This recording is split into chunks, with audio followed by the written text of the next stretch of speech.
Welcome to the Life in the Red podcast presented by the Lincoln Journal-Star, your source for Husker news, analysis, and more. From football in the fall to recruiting in the summer, we've got you covered. Now, here are your hosts, Chris Basnett, Parker Gabriel, and Stephen M. Sipple. 3, 2, 1. Welcome in, Life in the Red podcast. Sipple's on it today, counting us in with that. It's 11:16 a.m. 3/18, March 18th, 2022. The NCAA tournament day 2 is tipped off. Damn, what a day. What a first day. Woo, it's incredible. Sipple, did you watch a bunch of it? I watched quite a bit of it. I was very interested in Creighton. Yeah. I didn't see Iowa go down, but I'm sort of amazed by that. The Big Ten, 2-3, not off to a good start. 2-3, and one of the ones was Michigan, who might have been the worst team that played yesterday. Yeah. So anyway, we're going to talk about start. that. Yeah, not a good start. We're going to talk about that here momentarily. I do want to mention the Husker women playing Gonzaga at 2:30 this afternoon. We're not going to talk about them a whole lot because by the time you listen to this, that game's probably going to be over. So really intriguing matchup there with the Zags for Nebraska's women. But let's get into it. NCAA tournament. Like you said, Sip, kind of a crazy day. We had multiple double-digit seeds winning. Iowa goes down, maybe the hottest team in the country. Creighton needs a 9-0 run at the end of regulation and a 6-0 run at the end of overtime to get past San Diego State. They lose Ryan Kalkbrenner in the process. Their big man already playing without their point guard, Nembhard. Got it done. Really impressive display of grit by Creighton in that game. I think we can all agree on that. And we'd be remiss we didn't mention Teddy Buckets. Teddy Allen, 37 Teddy Buckets on UConn. Incredible game. Hit the go-ahead 3, came up with a big defensive play, drove down, got a layup and an and one, finished it off the free throw line. Awesome performance by him. I guess. Let's stay on Buckets for a second. Let's stay on Buckets. Yeah, Buckets, New Mexico State shot 13 free throws. He shot them all, and he made them all, by the way. 13 for 13. Yeah, 13 for 13. He was the WAC player of the year. So Teddy Buckets went to New Mexico State and really is closing his career strong. It's fascinating what he did. Yeah, it is. You know? It is. I'm thrilled for him because it didn't work at Nebraska, and that's fine. Sometimes it doesn't work. Obviously, Teddy's taken a long road to get to where he is, and he found a spot where he could kind of, be reborn a little bit. He's playing for a team and a program that kind of allows him to do what he does. He's going to take a lot of shots and he's going to do some stuff that's awesome. And he's going to do some stuff where you're going, what the hell is that guy doing? I think he started 0 for 6 from the field last night. So he made 10 of his last 18 shots after he started 0 for 6 last night and made every manner of shot you want to make. I think it was Jonathan Gavoni this morning tweeted about Teddy Allen's the ESPN draft expert. He said, Teddy made himself some money last night. So you think so? He's interesting, isn't he? Because well, first of all, I want to say something. I want to ask you a question. Teddy's not a riser. He's not a great athlete. He can dunk, of course, but he's not a above the rim guy. What was the issue at Nebraska was he just too ball dominant at Nebraska? That was a big part of it. Yeah, I think a lot of it was he was ball dominant, and that's not what Fred wants in his offense. Now, obviously, they play with a ball dominant point guard most of the year this year and won 10 games, so that maybe tells you something too. But yeah, I think that was part of it. I think there was probably some personality clash there in the locker room a little bit, especially late in the year when things weren't going good. So yeah, it was a deal where Nebraska brought him in and they took a chance, and if he was great, then it worked out. And he was still pretty good. He led him in scoring, but it just didn't work out. I had the 41-point game, of course, for Nebraska. But yeah, I mean, you're talking about a guy that's been at 5 different colleges now: West Virginia, Wichita State, Western Nebraska, now New Mexico State to finish off his career. Is he going to go to the NBA? I don't know, but he'll make a lot of money wherever he goes, whether it's in here or whether it's over in Europe, and has such a unique game, Sipple. Like you said, it's almost herky-jerky, but it's kind of smooth at the same time. He just kind of does some unique, weird stuff that you don't see a lot of players do, but he makes really, really hard. He takes really, really hard shots, and he makes really, really hard shots. Yeah, he's sort of an artist. He is a little. That's a good way of putting it. He's an artist, and it's like any other artist. It doesn't appeal to some people, and that's fine. But at the end of the day, he's got a painting in front of him. And last night he painted a pretty good one. So yeah, it was pretty cool to see Teddy go off 37 last night and finish that baby off. You have to feel that he scored 37 of their 70. So more than half their points. It took 50 shots and he took 24 of them. So virtually half their shots, all of their free throws, like you said, Baz. And then and then the other thing that was crazy is, I mean, you sort of got the full Teddy experience into the good, and also sort of walking right up to the line there at the end where he hit a big shot, and then he came up with that steal and had no designs of working the clock. I mean, he went right to the rack, going to the rim, got fouled, and then they talked for a solid 3 or 4 minutes on the broadcast about how the referees showed great restraint. And then one of the announcers said more restraint than they probably should have showed in not teeing him up for what? John at the guy who fouled him and going over and to the crowd, and he was waving goodbye to the crowd, and he was talking to the opposing players before he went to the line to shoot the end. He pushes the limit. He pushes it right to the line, right? He does. And then he steps up to the free throw line and he makes it. Yeah. And the guys on the bench, I mean, you could tell that they, watching him, that they were like, they were, his teammates enjoyed watching him carry them on to the second round. It was pretty cool. Yeah. It's the kind of attitude that can lead you to a 12-5 upset over a blue blood. It's the kind of attitude that can have you at 5 different schools. I mean, that's which begs a question. Where does he go for alumni weekend? Does he just go to all of them? Just goes to all of them. Yeah. They coordinate the schedule. Spends half of his year doing that. Yeah. 5 consecutive weeks. We joke, but hey, I put New Mexico State in the Sweet 16. I think Teddy's got another one in him. Nice pick. Hey, that's a good pick.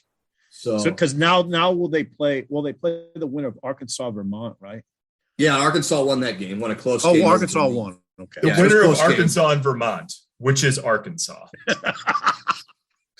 I didn't see anything from Arkansas last night that leads me to believe that's not going to be a game. And that's the thing with the NCAA tournament. If you've got a guy like Teddy, if you've got a guy that can get you 30, can get you 40, you got a shot against anybody. I mean, UConn's not very good offensively, but they grind and they play defense, and they could not stop Teddy, and that was the difference. And God, that's amazing. San Diego State moves on. New Mexico State moves on. San Diego State. Yeah, go ahead. Go ahead. I was going to say San Diego State did not move on because Creighton beat them in overtime last night. It's so interesting to me because the way Creighton won and the way Creighton has won, it's just such a departure from what they've been. It's this gritty, grimy defense first, low scoring. And it was going to be low scoring last night playing San Diego State. There's no doubt about that. But just the way they, we think of Creighton as this high flying, 3-point shooting, kind of finesse team a little bit. And they've really found a different identity this year. Last night, that's the way I always think of Creighton. I mean, for a long time, I felt like if Creighton's not making threes, they're really vulnerable. They only made 2 threes last night, 2 for 14, and won that game. See, you're right. They do. It is a little different. A lot of it's Ryan Hawkins, right? Love that. I mean, they got a guy who won 3 national titles at the Division II level at Northwest Missouri State. And I heard, I for some reason, I wanted to listen to the radio broadcast, John Bishop and Nick Baugh. And then I was listening to the post game, and one of the Creighton players was talking about Hawkins. And this is a championship move. When Kalkbrenner went down, Ryan Hawkins got the guys together, and they asked him they asked Hawkins this, what was the message? He said, well, first of all, I just didn't want the guys to be standing there looking at Ryan. It wasn't productive. And then second of all, now this is a player. He said, second of all, we had to make some minor defensive adjustments at that point. So I got the guys together and said, look, it's not going to be, we can do this. We just got to do this, this, and this.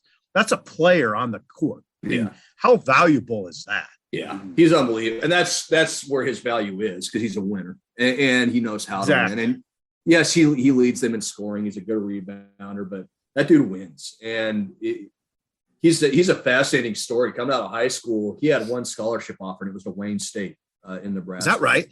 Think about that. And I think Northwest offered him late in the process, so he went there. Like you say, I think he redshirted his first year down there, Northwest Missouri, at a Division II school, Northwest Missouri. Now it's a great program, but redshirted his first year, turned himself into a great player, and now look at him. He's in the second round. Yeah, well, he has the advantage. He's probably 31 years old. He's 31 years old. Yeah, he's got a mortgage, 3 and a kids, couple kids at home. Yeah, he's got a second wife. He's been divorced twice. He's been through it all. He wakes up in the morning and like has to do that old man like stretch like just moaning and groaning, getting out of bed. Okay, Parker, what about 2 and 3 in the Big Ten? How's that shake you? Yeah, part of that is because they had 2 teams that just barely got in, right? I mean, that's true. You're talking about the first 4, I think changes that conversation a little bit. I mean, I thought like we were talking Sipple yesterday about Rutgers in that game. And man, I mean, Rutgers it was like a sieve going. Notre Dame's just like, I know. Would you like another layup? Here you go. Yeah. Which was so bizarre. Like given how tough, like playing against Rutgers usually is like going to the dentist or something, like, yeah. Tougher than a long weekend at your in-laws. Am I right, Baz? Thanks, Rothstein. Yeah. But they just could not keep Notre, and that's probably a large amount of credit for that goes to Notre Dame and all of that, but that surprised me. I wasn't surprised that Indiana won that game, and then I'm also not surprised that that's a pretty tough ask. I mean, I know it's that time of year for everybody, but man, that's a tough ask to win. They were in a brutal spot. Yeah, and they didn't even leave Dayton until 4 a.m. or something. They landed at Portland at 7 a.m. the morning after their game. Yeah. Oh God, really? Now, that was a whole deal with they had to bring in like a different plane or a different pilot or something like that. They said they got what Zach Osterman, who does a great job covering them, obviously said was that they got to the airport and the plane wasn't big enough for their traveling party. It's like, really? Yeah. That strikes me as something you should have figured out before 2 o'clock in the morning after the first 4. And that's on the NCAA because that's an NCAA. The NCAA sets all that up for the teams. Handles that would really be upsetting. Yeah. Well, somebody else was tweeting that they didn't think their plane was big enough to handle the wind over the Rocky Mountains. Like, what are they? Like, think about that. Yeah, like Jesus. So but look, they weren't winning that game. Like St. Mary's good, and they played pretty good. I picked St. Mary's. I didn't think it was going to be 5. They were up. No, I didn't think it would be 35 in the second half or something like that. But I mean, I think Iowa obviously is the biggest disappointment. And this is 11:29 on Friday, and right at this very moment, Ohio State's playing Loyola Chicago, and there's obviously there's a bunch more Big Ten teams today, right? Michigan State, Illinois, Wisconsin, Purdue. So. Purdue, whose path looks a little easier, but we can. Yeah, no kidding. Thanks a lot, St. Peter's. Right. But I don't know. I mean, it's not a great start, obviously, but I think it could certainly go bad for the Big Ten quickly at this point. But I think the story's still to be written. But man, Iowa, wow! I've always just waited it out in the winter. You just wait for the McCaffrey, the Fran McCaffrey, like the swoon where they lose 5 out of 6 or something, and it just. I finally bought them this year because they were playing so good. They were so good offensively, and they just didn't shoot the ball well. And there you go. See you later. Yeah. Baz, I think they won. I think they had won 12 of 14 going into the tournament. 9-1 their last 10. Yeah, and they looked. They won the Big Ten. They beat Purdue in not a home court for Purdue, but in Purdue's area, and looked really impressive doing it. So you asked the question, is there anybody now you trust in the Big Ten? I mean, do you really trust anybody? No. Oh, I don't trust Michigan State, which is a turnover machine. Yeah. But they are. It sounds weird to say that about an Izzo team, but man, they turn it over. Remember Baz against Nebraska, how much they turned it over? Just an alarming. We were alarmed by the number of turnovers. Yeah, and they never really solved it. You thought, okay, well, that's Izzo team. They're doing that right now, but by the end of the year, March, in Maryland, against Maryland in the Big Ten tournament, they had 11 turnovers down the stretch of that game. It's just brutal. Yeah, like I kind of trust Purdue because they're going to have the best guy on the court against whoever they play. And, in the tournament, 1-game scenario, if you've got the best guy, you're going to have a pretty good chance. But still, they don't play great defense. They're susceptible to getting beat. Wisconsin is a great team, but they play a lot of close games. And all you need is one to go the wrong way, like it did against Nebraska, and you're done. So they're also the worst. They're also like the second worst 3-point shooting team in the Big Ten. So they're not hitting, anybody. They could beat anybody. And if they don't shoot it well, which they don't statistically this year, then anybody can play with them. If they keep advancing, they would probably get Auburn in the Sweet 16. And I don't like that matchup for Wisconsin. Auburn, I believe, guys, is too athletic for Wisconsin. They are. And if Auburn's guards haven't been playing great, but if they play a little better, they're going to be like, I've got them in the Final Four. Like, there's no front line advantage. There's no front line advantage for Wisconsin that game. No, not Auburn's gigantic. Jabari Smith's a freak show, and Walker Kessler leads the country in block shots. Good job, Pat. Yeah, that's it. Walker Kessler's a 7-footer. Yeah, he's got 2 triple-doubles this year with blocks. How about that? to get to the Sweet 16, though, Wisconsin's playing in Milwaukee, and they play Colgate Friday night, and then the winner of Iowa State and an LSU team that has neither its head coach nor its associate head coach. So where's the associate head coach? You got fired too. Oh, really? Yeah. So that's a pretty good draw. That's a pretty good draw for Wisconsin. The question is if they're good enough to capitalize on it. I knew that good ass offer got fired, but I didn't know his assistant got fired. Strong ass offer and his associate. Yeah. Mildly ass offer. Yeah. Slightly less strong ass offer. But yeah, Iowa. My God, Iowa. Yeah. Jesus. And you could see it. Like, you could see it in the first half. Like, they weren't making anything. Like, Keegan Murray missed a couple in close, and then he didn't get a shot for like 20 straight minutes in that game. Ooh. Like, how do you not get Keegan Murray a shot for like 20 straight minutes? It's hard to play the game with one hand around your throat. There was a stretch in the second half. There was a moment where Patrick McCaffrey hit back-to-back threes. Like, they were down 6. Patrick McCaffrey, I think it was, hit back-to-back threes from the same spot. They tied the game, and I was like, okay, here it comes. Because they've been able to do. That's one of the things. Like, they were able to do that over the second half of the season, where at some point they just punched the accelerator for 5 minutes. Nebraska saw it. They put a game away against Nebraska in like 4 minutes, and I thought, okay, here it is. Better late than never, Iowa. And then they just couldn't. Yeah, they just couldn't really keep it together down the stretch. Yeah, I think it was a 10-0 run in like 91 seconds or something like that. They scored 10 points about 90 seconds, and then Richmond did. No, Iowa did to get back to get back in. And Richmond just stayed with what they were doing, and Iowa went back to missing shots, and that was it. To be fair, Chris Murray definitely got fouled. He did.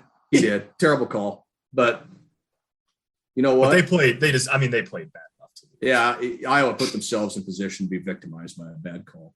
100%. So that's what it was. Now, I got one question. Before we go on. Yeah. Now, this is a hard one, so get ready.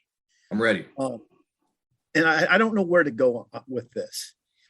You watch these teams, though, and what you see is a lot of it's sort of surprising to me how much talent there is out there, and it's spread around so much, right?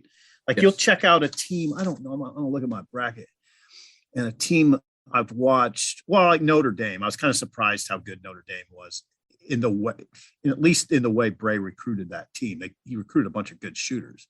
Yeah. So the talent spread around. There's a lot of pretty good teams out there. Is that a damning statement about Nebraska in general and the fact it's never won an NCAA tournament game, or does that illustrate why it's so tough? I don't know which one it is. I think it could be both, couldn't it? Kind of. You look at Nebraska the last month of the season, right? Like, they were at the beginning, over the first 2 weeks, they were completely lost. And 2 weeks later, they were beating Ohio State and Wisconsin on the road. You saw both ends of it. And look, at the end of the day, Nebraska won 10 games and struggled mightily most of the year. So that tells you that the talent at Nebraska wasn't probably on par with where it needed to be in the Big Ten. That's just what it is. So, but then at the end, you see how they play. and we all watched it, and they looked like they belonged against Wisconsin. I know they did. Like they belonged against Ohio State, and they're up 15 on Northwestern at the Big Ten tournament with 15 minutes left. I'm going, they might win 3 games.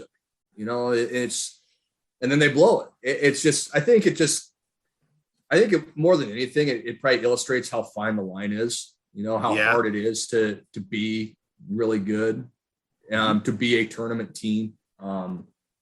And it's why you see these coaches get paid a lot of money, especially at the Power 5 level, because, look at Texas A&M, who won 23 games, made the finals of the SEC tournament, and they're in the NIT, because they started, I think they went 15-1, and they lost 8 in a row, and then they went like 7-2 to end the season or something like that, You know what it is? What's that? Some of it. I mean, it's not an easy answer, but some of it. Okay, I'll just go to Creighton. Some of it is culture and system and coach. Yeah, absolutely. It is, because Creighton makes it pretty much every year. Well, and look at Creighton, like they don't dominate you with talent. Yeah. No, they didn't this year. They lost all 5 starters from last year. And and Kaluma's a freshman. Kaluma's a freshman. Trey Alexander, who, Alexander was the dude down the stretch for them, made it just play after play. Freshman. We were talking about Hawkins already. Division II guy, and then every time you look around, like I was watching Akron, I was like, man, Akron doesn't look scared of UCLA at all. And their point guard could really play. And like every team you turn on, it's like, it looked pretty good, right? Yeah. And it's part of its self-selection, right? Like if you make the tournament, like you need good guard play to make the tournament and be good in college basketball at some point. But gosh, every game you turn on, there's a lead guard, and some of them are 5'9", and some of them are 6'6", but everybody has these guys that are offense igniters. And that's just really been a struggle under Hoiberg so far for Nebraska. George started playing better. Nebraska started playing 100%. A lot better. Yeah. And that's it might just be as simple as that, and that's the thing. You've got to have a guy who's, when he's going to have the ball in his hands, you've got to have a guy in that position. You've got to have a dude, and you've got to have a dude that plays with a level of confidence and swagger, but also does it within the confines of what you're trying to do as a program and as a team. And that's the balance Nebraska hasn't found in 3 years yet, basically. Yeah. Sorry, Sip, go ahead. I don't believe it's simple. I don't. I think it takes a lot to become a team that consistently makes the NCAA tournament. The only thing I can think of simple is you could drop Rick Pitino in at Alaska Anchorage and he'd be in the Sweet 16. That's the only thing I can think of that's simple. But otherwise, I think it's a pretty complex equation in most cases. I must have missed who Iona's playing in the tournament. Did they not make it? No, they didn't. They lost their conference championship. How the hell did that happen? Well, got out coached probably. No, they did not get out. I don't even know who they lost to. Was it St. Peter's? It was probably St. Peter's. They have to forfeit for COVID or something. They were 17-3 in their league, and then they lost in their first game of the Metro Atlantic Athletic Conference tournament to Ryder. Noted Mac Power Ryder. That's St. Peter's conference, right? St. Peter's won the MAC, the MAAC. Oh, is that St. Peter's conference? I think that's their conference. Yeah. Yep. Okay. So all right. Again, look at what we're talking about. John Calipari couldn't coach Kentucky past freaking St. Peter's. Like, it happens, I know. It's just the St. Peter's coach had a great quote. He said, "You know what? You don't, in this tournament, I told our guys, you don't have to be better than the team you're playing. You just have to be better that day. So let's just be better today. It's not a 4 of 7 NBA series. You just have to be better on that day." Shaheen Holloway, Seton Hall legend Shaheen Holloway, coach Sacco. Yep. What do you mean? Why was he a legend there? That's where he played in college. He was like a legendary high school player. Back, he's like, in the mid 90s. Just one of those, like, came from, I forget where he's from, but he's from New York City. He's like a New York City legend, great high school player. Went to Seton Hall, had a pretty solid career there. And now here he is leading. Now he's a legend for another reason now. Yeah. Now he's leading St. Peter's into a 15-7 matchup in the second round to go to the Sweet 16. Yeah, Murray State. I mean, they got Murray State. The Racers. Love me. Did you watch that game last night, Sip? That was a late one. I did not watch Murray State. They had a stretch. That game went to overtime, and they had a stretch where the teams combined to make 9 straight shots in overtime. Whoa. It was amazing. I was like off my couch walking around. It's like 10:30. Yeah, I was whipping my shirt around over my head. Like, let's go. What game? There was a game yesterday. I can't remember. I don't even remember which one it was now. There was a game yesterday that started with more than 8 minutes straight of uninterrupted play. It was awesome. It was South Dakota State. Yeah, that's right. South Dakota State. Yeah. I turned it on. They went on their little mini run. I saw Shireman throw a behind the back pass for a layup. And then, they played like beyond the under 12 line before the first whistle blew the entire game. It was sweet.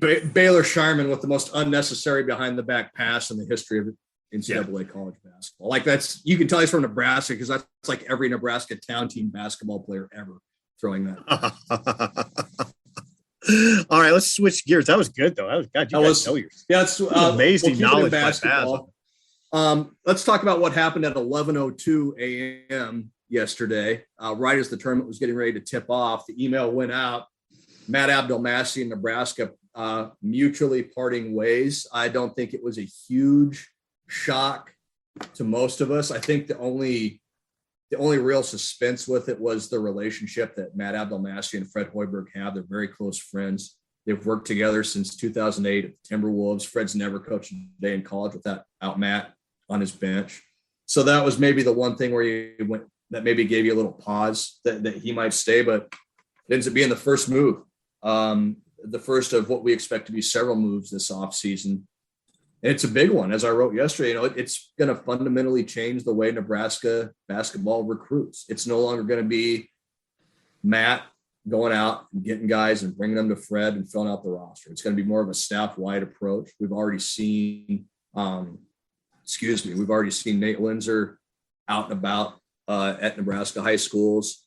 It sounds like Fred Hoiberg is the one that reached out to Sam Griesel, the North Dakota State transfers who went to Lincoln East and made contact, has met with him.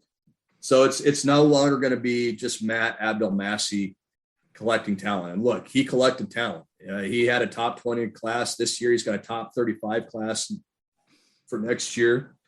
But look, the results. It didn't work. The pieces didn't fit. And so Nebraska moves on from Matt Abdelmassih.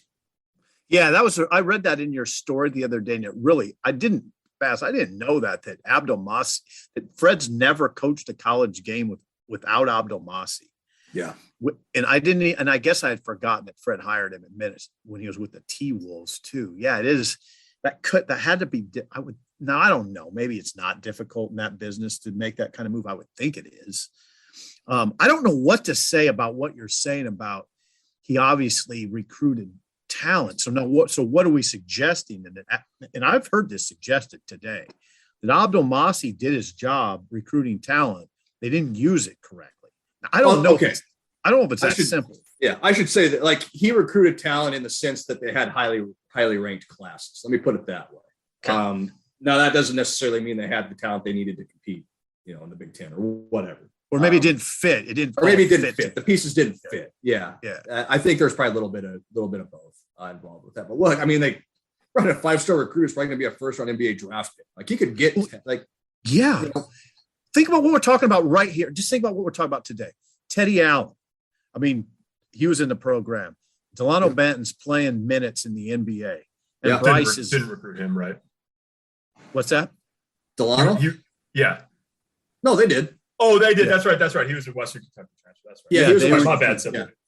Yeah, that's fine. They recruited Delano Banton, and now, Bryce is almost surefire. I don't know, Baz. What are you hearing? I was hearing first round, then a guy told me today, no, it'll probably be second. It's fascinating because you look at the projections, and I see a lot of late first round, which could mean late first, early second, as it generally does. But he's going to be a guy I think that goes to the draft combine. I think he does. I think he's a guy that really shows well there. Why? because he has the measurables. He's got the wingspan. He's got the athleticism. You know, if he goes there and shoots it well, like if he's shooting well, he's going to do the same thing Delano Banton did. He's gonna rock it up. I think, you know, that's how Delano Banton made his money. He went to those things and he shot the crap out of it. You know? That's right. Because he had everything else. He had the measurables and he could do everything else. Do you remember Baz?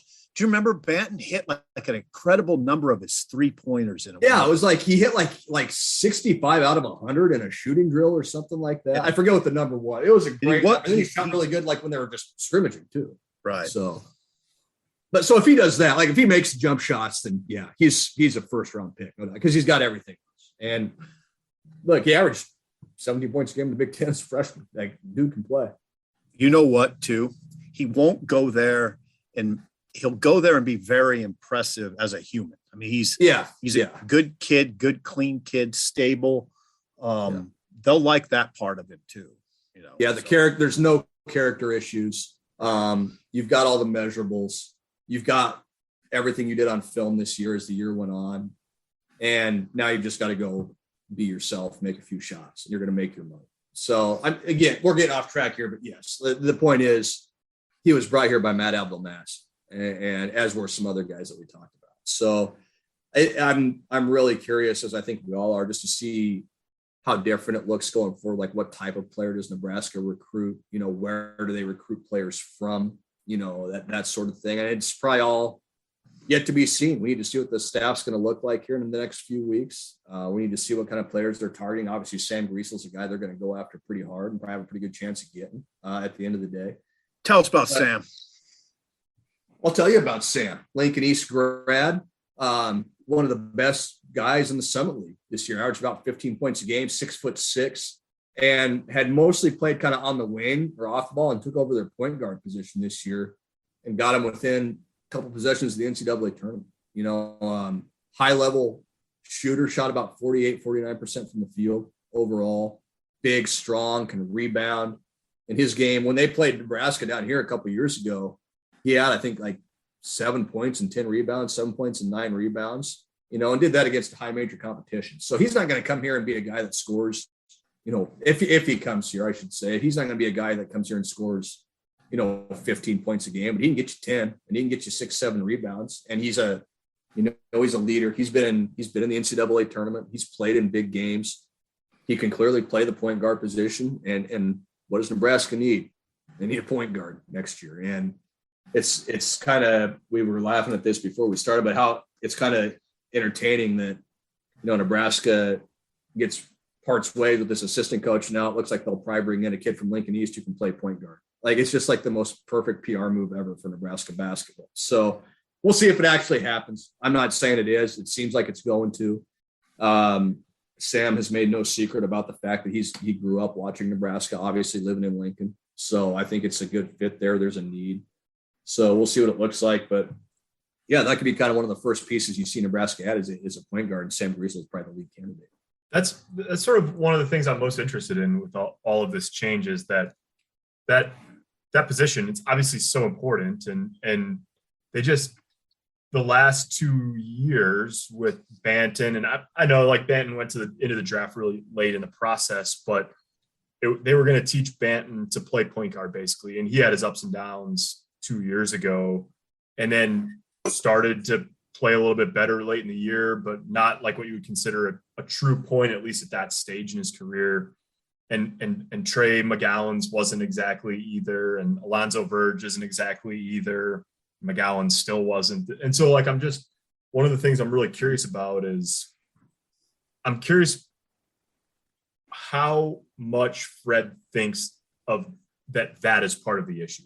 Is it just one piece of the puzzle, or is it like trying to play without a quarterback, you know, where you can have all the talent you want around, but if you don't have, you know, the guy that pulls the trigger, then you're going to struggle. And so I'm not smart enough to know the answer to that question, whether it's sort of fits in a myriad of other issues or if it's sort of the biggest piece, but how Fred builds his staff and recruits this offseason probably is going to tell us quite a bit about what he thinks the answer to that question is. Baz can answer this. Okay, and I can't, but I can almost answer that, Parker, but I think Baz can. At Iowa State, he won without conventional point guards at least 2 of those years. I think it was one year he had Royce White. Royce White was the first forward. Yeah, point forward. Yeah, point forward. Correct. Now, I'm going to counter that by saying he also had a guy named Monte Morris. But did they play together? Did they play together? No, Monte was there for Fred's last 4 years. Okay. And Monte Morris left Iowa State as the NCAA's all-time leader of assists. Okay. So he had a guard, Monte Morris, now with the Nuggets, of course. And so Fred knows, look, you've got to have somebody that can run the offense, whether it's Royce White, whether it's, a true point guard, whatever it is. They haven't had a great initiator. Yeah, they had their best one was probably Cam Mack. And he probably had the least talent around, and so you can't and there was off. Yes. Yeah, that's goes without saying, but that's what it's it probably does. That's what it is for Nebraska. Like their best initiator was Cam Mack. Like that's been their best guy at that position. Okay, but I would counter with this, Baz. Verge at the end was, I think, for the last 10 games, I think he was their best. That's great. How was he for the first 22? Right, exactly. Now it's perplexing. Here's what Fred told me, which is really odd to me. Fred thought they had something in that exhibition against Colorado. Yeah. Okay. And then even in who was the second exhibition? He even talked about Peru State. Yeah. Yeah, Peru State. I don't know why he counts that, but no disrespect to Peru State, but so they thought they had it. Now I don't know what happened, Baz. Like what happened between the exhibition and the games leading to the last 10. I have no idea. I will maintain, and I would love to sit down and talk to Fred about this, but I will maintain that loss to Western Illinois in the first game just totally shook them up. I think it screwed up their whole season. And you hate to say that about one game because it's the first, especially the first game of the year. But I will never forget Fred Hoiberg in that post-game press conference. Like he looked like a guy that was shook. Yeah. Yeah. I don't think they had seen that in workouts. I don't think they had expected that. And they came out and it was what we saw for the first 20 plus games of the year. It just kind of came out of nowhere. And I think it shook them up so badly, coaches and players, that it just took them. I think it took them most of the season to recover from. I really do. Possible. And that's very possible. And I hate to put words in Fred's mouth. That's why I want to say I'd love to sit down and ask him about that and see what he would say. But I think, like you said, we all saw they were beating Colorado by 30 in the exhibition game. And Colorado finished in the top half of the Pac-12. Like they weren't terrible. No, they didn't. Hey, they didn't make the tournament though, huh? They just barely missed. They didn't. They lost a lot from last year too. They did, but they were good. They were good. They beat Arizona. I thought they were going to make the turn. Yeah, but yeah, I just think that first game against Western Illinois just was so completely different than what they had seen through the summer, through preseason workouts. And I think it really shook them up, and it just took them a long time to recover. Now, again, that's just my theory. I don't know. Well, that's a good theory. That's a good theory. Now, I guess this is sort of a statement question or question statement, but Fred's got to have a plan to replace Abdelmassih that has to be strong, right? I mean, I don't think you make that move unless you've got a pretty good idea what you're doing. So that could come fairly quickly, I would think. I would think so. And you need it. You need it too, because you've got the spring signing period that's going to open up here in a few weeks. You've got, who knows what your roster is going to look like with attrition and transfer portal and things like that. There's certainly going to be open spots there. There's probably going to be a couple open up because Matt Abdelmassih left.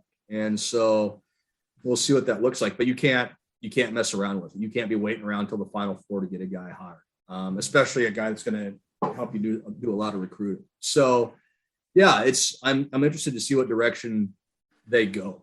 Fred's obviously got a lot of NBA connections he can tap into. He's got some different guys that, were under consideration when he was hired here to be assistants that he can maybe gauge interest in that could fill that role and do more on the court coaching than Matt did. So yeah, I think there's a lot of different directions Fred could go, or maybe he just goes completely off the map and finds somebody we're not even expecting. So there's a lot to sort through if you're Fred Hoiberg, no doubt, but it's a decision I think you have to make pretty quickly and get somebody in place. Yeah, it's just Fred. I mean, you just wonder, does Fred have this under control? Yeah, you do. And who knows? They might not be done making changes over there yet. Matt Abdelmassih was the big one, of course, but does Armand Gates stay? What happens with Doc? I think we're pretty confident Nate Linzer's going to be back next year, and he's obviously been out recruiting, but there's going to be open spots on his staff that need to be filled, and there's going to be a roster that needs to be filled and a team that needs to be built. So yeah, you do wonder, does Fred have a really good grasp on this? And, in talking to Trev Alberts, he said it. He said he liked the plan that Fred gave him. He thought it was solid. And now it's up to Fred to execute that. And maybe Fred has this all completely under control and there's nothing to worry about. And they'll have a couple new assistant coaches here in the next few weeks and you move on. So it's one of those things where time will tell if Fred's got his hands around this completely.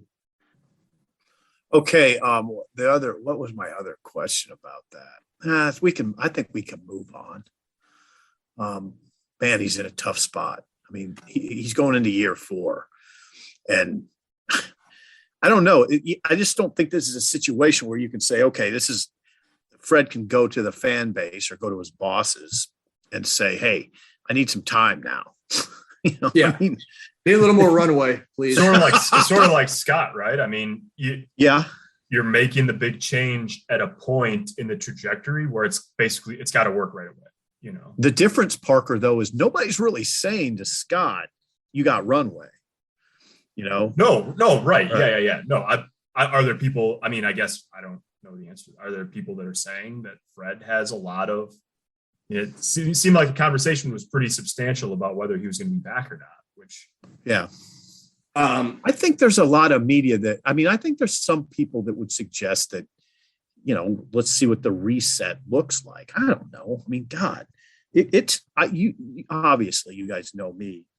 It's somewhat irritating to me. Like, I feel these coaches come here and they get real rich and do nothing. I mean, like they don't sniff the tournament, or if they get in the tournament, they don't come close to winning. I mean, and I'm not saying he's got to make the Sweet 16 or anything, but I just think how about win a damn game in a tournament?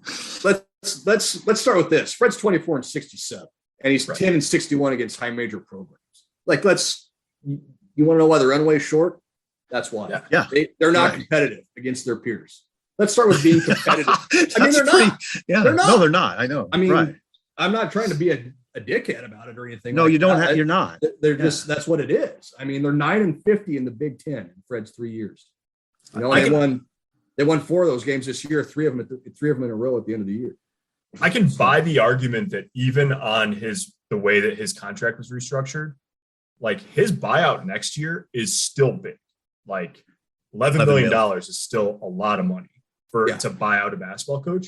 So I could buy the argument that if you get to, toward 500 in the league or whatever, or if you make a major jump, like it's going to make some financial sense to see if you can carry that beyond just next year. But I don't think they've gone from, they've made a 1-win jump each year, right? 2 wins in the Big Ten to 3 to now 4 this year. I don't think 5 is going to be a real comfortable number next year. Yeah, if they're going 5-15 in the Big Ten next year, we will be doing a coaching search. But what's a big jump? See why does the old man get irritated? Because a big jump is 8-12. I mean, okay, great. I mean, so that gets you in NIT that nobody talks about anymore, by the way. Yeah, why is nobody talking about the NIT? Yeah. But you see what I'm saying? The bar, 100%. Yeah. Fred has done a very good job of lowering the bar to unprecedented levels. I'll give him that. I mean, it's the bar is incredibly low right now, whereas 8-12 will be celebrated in Nebraska. Celebrated. I won't be celebrated by anybody on this podcast, I don't think. But yes, I get what you're saying. And look, this is why these agreed upon metrics are kept secret, right? Because if they weren't, what is every single person who watches Nebraska basketball doing in every single game? Counting. Oh, lost that one. Now I got to win another one down the road. You can't do it. Thanks for saying that. You cannot release metrics. Yeah, you can't do it. You can't do it. It's already hard. It's already going to be plenty hard for Fred. There's no doubt about that. Now you're going to put that on top of his head too. when he's trying to turn this thing and put it on top of those players' heads. I would say this. I think they should. I think they should put him out, but I know you should, Parker. Now here's the deal, though. Now, Parker, you can counter this. I'd be surprised if you can, but you might be able to. You're very intelligent. Do you ever see a coach operating under public metrics? Yes. Where? I mean, all the time. Every year as we go through a season, it's usually not punitive. I mean, but every year, I mean, Steve Berkowitz, who works for USA Today, tweets out on a weekly basis, Kirk Ferentz just won his 8th game. There's a $400,000 bonus, or whatever. Okay, yeah. Whatever it is. I mean, is that the same thing as you have to win this amount of games to retain your job, though? I don't think, but that's not what at least I don't know the language of Fred's contract, but that's a misrepresentation of what's in Scott's deal. The metrics determine whether he gets an extension and a raise, not whether he keeps his job. So, but in essence, isn't that what we're talking about? Isn't that the essence of the discussion? Not necessarily. I mean, so what happens with Scott if they go 6-6 and win a bowl game 7-6? Like, probably okay. So it's a little bit nuanced, right? Probably if he hits the metrics, he's going to keep his job. But failing to hit the metrics is not the cause for fire. Okay. I mean, technically, he could not satisfy the metrics, and Trev could say, I'm keeping you, but you don't get the extra year, and your salary is staying at $4 million. Is that likely? Probably not. But it's not like there's a mechanism in the contract where if you don't hit the metrics, you are fired. That's not the way it works. And so all it is it's like in Scott's contract, it's an extra year and it's $9 million in salary written into the deal. It doesn't change his buyout, which is arguably the most important facet, but it's not. So it's not like, he didn't hit the metrics, he's getting fired. It's, does he get a contract extension and an extra $1 million in salary for a public official? And I think that should be outlined publicly. That's just how I feel about it. It's nuanced. Because what me and Baz were talking about is winning a certain amount to retain your job. And what is that? Totally. That's not what's in Scott's contract, but right. I don't know about Fred. So and you seldom see that or we follow it more closely. If the coach at Texas Tech this year, we knew he had to win 19, it'd be really interesting, right? Certainly. Yeah. 100%. Yeah. Yeah. You'd also, that would not be a good way to get a compelling non-conference schedule for basketball. You have to win 19 games to keep. God, right? Yeah. All right. What else? Why are they playing Don't again? They're playing Don't twice. Guys, we have some breaking news for the podcast. Oh, let's go. Nebraska head coach Fred Hoiberg announced on Friday that as part of the restructuring of his men's basketball staff, the position of special assistant to the head coach has been eliminated, and Doc Sadler will depart the Nebraska program. Oh boy. Well, there you go. Quote, Doc has given his heart and soul to the Nebraska basketball program twice in his coaching career, and we appreciate all his contributions to the success of Husker basketball, Hoiberg said. Doc has a great basketball mind, and it's been a valuable resource on our coaching staffs, both here and at Iowa State. I wish him nothing but the best in the future. Yeah, Doc is at Dylan Talley's funeral this weekend. So I don't know. Now that might be. I wonder if that's Doc retires now. Is what I wonder about. Yeah, maybe. Okay, guys, we got to get going. No, we can. We're good. We can keep going here. Okay. This is awesome. Do what you got to do. Do what you got to do. Me and Parker. Yeah, you guys keep going. Yeah. Parker, should we hard shift to football? Let's hard shift. Okay. So the guys are on break, obviously spring break, and they return Tuesday. Which now the question is how well will they return? Will it take them a week to get back, reoriented, reestablished? Do you think that there's a college football coach that has ever been fully satisfied with the way his team came back from spring break? No, which is another thing. Someone asked me the other day, Parker, I don't think a lot of teams have spring break in the middle of their, Nebraska just started doing that. I believe, Parker, it was in the Pelini years. Yeah. I mean, they went a long time, I know, covering from the Osborne to Solich, through Callahan, there was never a break in the schedule. Right. So it's kind of, I always find it, if I were a head coach, I just wouldn't allow it. So the problem nowadays is the way the spring evaluation period works for recruiting. So if they would have waited until after, I mean, it's twofold, and we think we're seeing some of the impact of this, like on the injury front, right? Part of it is if you push spring ball back a month and a guy gets hurt in spring ball, he's likely to miss more of the season, depending on what the injury is. You're more at risk being 6 months out rather than 7. And then the other part of it is the coaches can begin going out on the road and evaluating prospects on April 15th, which is like Wednesday or Thursday after the spring game. And so they wanted to be done by that April 9th date so that they could use the entire 6 weeks from mid-April through the end of May to be out on the road recruiting. Yeah, so you can't really push it past April 15th. And they're already starting February 28th. I mean, that's as early as they've started since I've been on the beat. It's the earliest I've ever seen. They cut their winter conditioning short by a week, I think, to do that so that they weren't just going 1 week, spring break, 4 weeks, So calendar, I think, dictates a lot of that. And last year it wasn't a problem because there was no spring break, I don't think, because of COVID. I think that was the way UNL did it. So anyways, it's not ideal, but they're practicing this coming week. They're practicing Tuesday, Thursday, Saturday, in part because I think Monday, they'll probably, a lot of times the captains or leaders will get guys together on Sunday when everyone's back.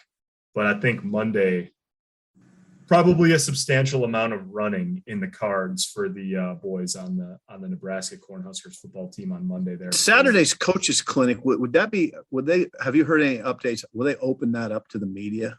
Not that I've heard of. That would I think for my money, that's probably our best hope at this point.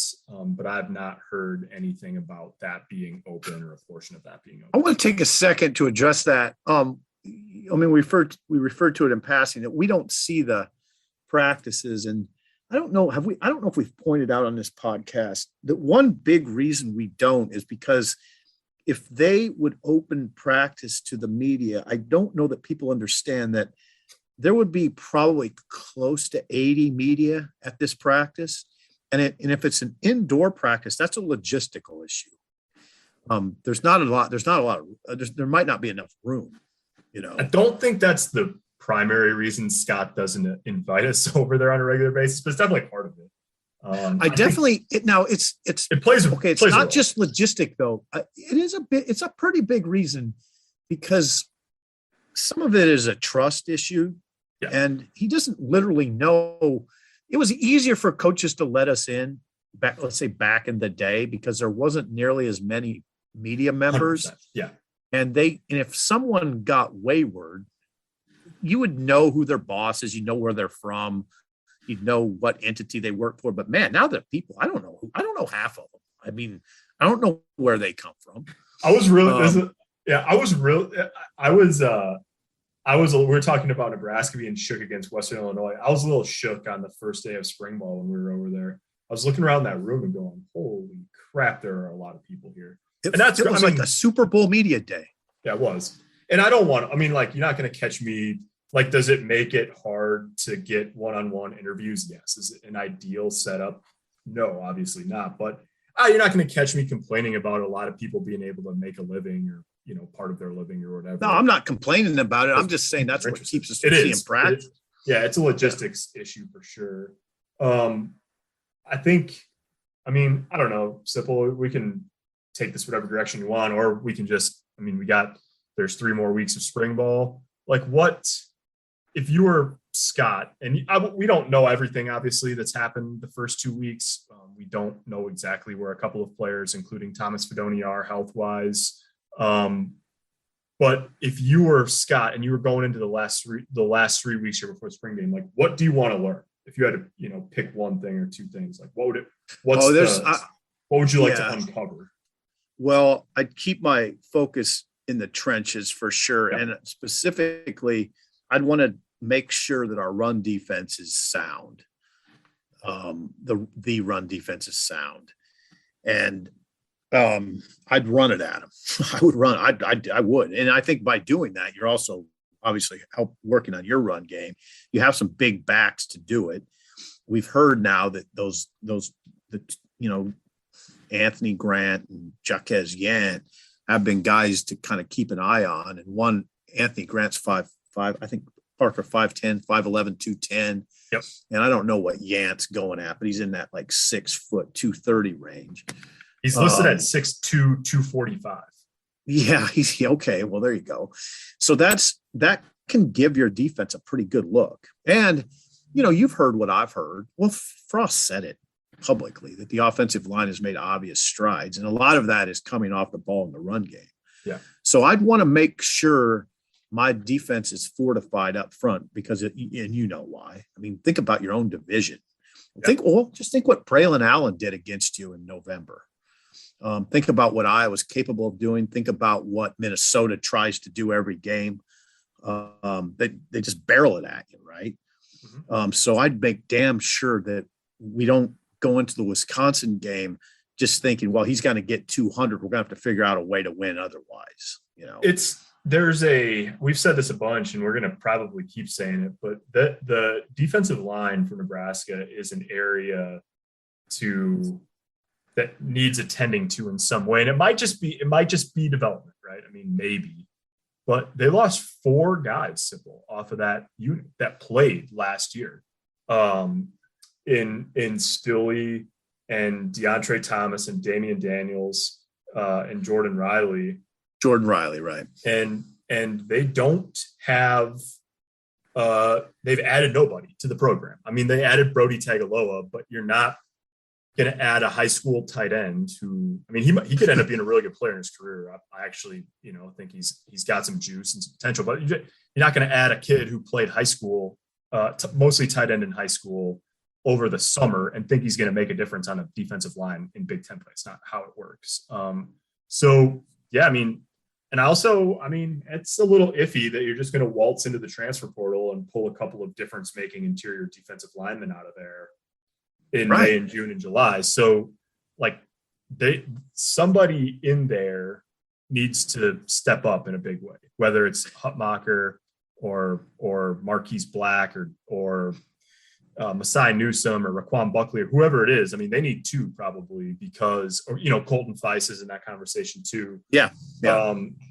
Because they can't just play Casey Rogers and Ty Robinson 70 snaps a game. No.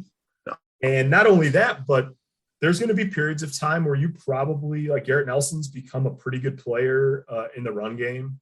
And you look for him to take another step in that, but I don't think it's a guarantee that you can necessarily line up Caleb Tanner or Blaze Gunnerson or Jamari Butler as a 4-3 defensive end on first and second down every day in the Big Ten West. I mean, I know that's tall task. I'm glad you mentioned. Task.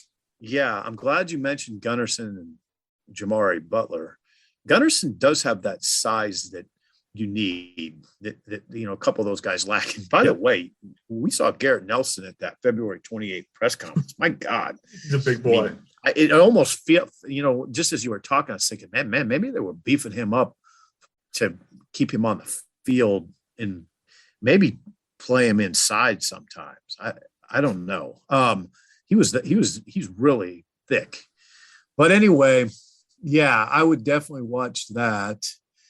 If I were you got it, the quarterback position is obviously integral, and you want, obviously you want that QB1 who we're all assuming now is Casey Thompson to really hone in and feel as comfortable as humanly possible going into fall camp, but also get that number 2 spot in order, right?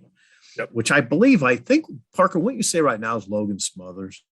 Oh, I would think so. Mostly, I mean, it's nothing against Logan at all, but probably mostly by default at this point because Chubba Purdy's been limited by an injury over the first couple weeks of spring. I mean, he just, if you can't if you're not out there on the field taking real live reps, then he's probably not number 2 right now. There's a long way to go in that competition, but I think Logan's got a real chance to sort of be the guy, especially because, and we'll see with Whipple. I mean, Heinrich Haarberg too. Yeah, Haarberg too. You only learn this when the chips are down, but Whipple is really adamant about how he wouldn't necessarily call the game the same for each of his guys if they were in the game. And I think overall that's probably favorable. You probably view that favorably if you're Logan Smothers, because his skill set's a little bit different than Casey Thompson's, probably a little bit different than Chubba Purdy's. And so the idea that, hey, if you're the next best option, even if that means a little bit more run or whatever, if you have to go in the game, I mean, I think that helps Logan Smothers in the quest to, more than likely try to be the number 2 guy. All right, good job. But Baz, is there anything you want to add about Doc Sadler? Doc, I mean, the one thing I'd say in terms of cleanup, I had a lot of people this year say, man, they got to get rid of Doc. Their defense is terrible. He didn't coach the defense this year. Doc didn't coach the defense. Yeah. Right. Let's make that clear. Yeah, Doc moved into this. It's called the special assistant to the head coach role, which is the role that Bobby Lutz held last year. In that role, Doc, couldn't do on-court coaching, whether practice or game. It was a lot of, he could do game planning, stuff like that, help in that regard. He could help with all the off-court stuff. Essentially, was the most simplest way to describe it. But yeah, I mean, a guy that has had a long history at Nebraska, 2 stints here. Obviously, loved it here if he came back to work for Fred, and has great respect for Fred. So, yeah, my initial reaction is I guess I kind of feel bad for Doc that he couldn't see Nebraska get to the next level, because he's poured a lot into this program over the years as a head coach and as an assistant. So, this is what happens if you're restructuring your staff and you're going to make changes. These are the things that happen. We've seen Matt Abdelmassih go. Now we see Doc go. I doubt we're done on that front as far as what the staff looks like. So we'll see what it is. But yeah, it's going to be. You wonder what's next for Doc. Does he saunter off into retirement? He might be headed toward the beach.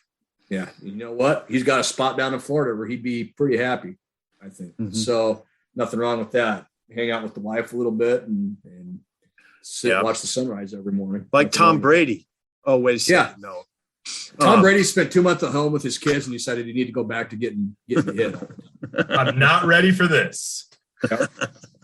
So, yeah, I mean, that's where it is. I'm sure there's going to be more changes coming. Again, shout out to Nebraska for dropping that news an hour into the second day of the NCAA tournament. And each time a round of tournament games starts, something is changing. Yeah, be ready tomorrow morning at about 11 or 12 o'clock again. We'll see what comes next. So, well, we missed a riveting first hour. Ohio State is leading Loyola Chicago at halftime, 23-18. That's wonderful. Baz physically. That hit Baz in a physical way. I'm in pain. I'm feeling now, unfortunately, the podcast is over and you have to go watch that game. Yeah. 23-18. All right, guys. Thanks for tuning in. That was a good one. We got a lot of ground covered on that one. We'll talk to you next week, where I'm sure we'll have more Nebraska basketball news to share with you, as well as football stuff. So that was crazy good. That was crazy good. Crazy good.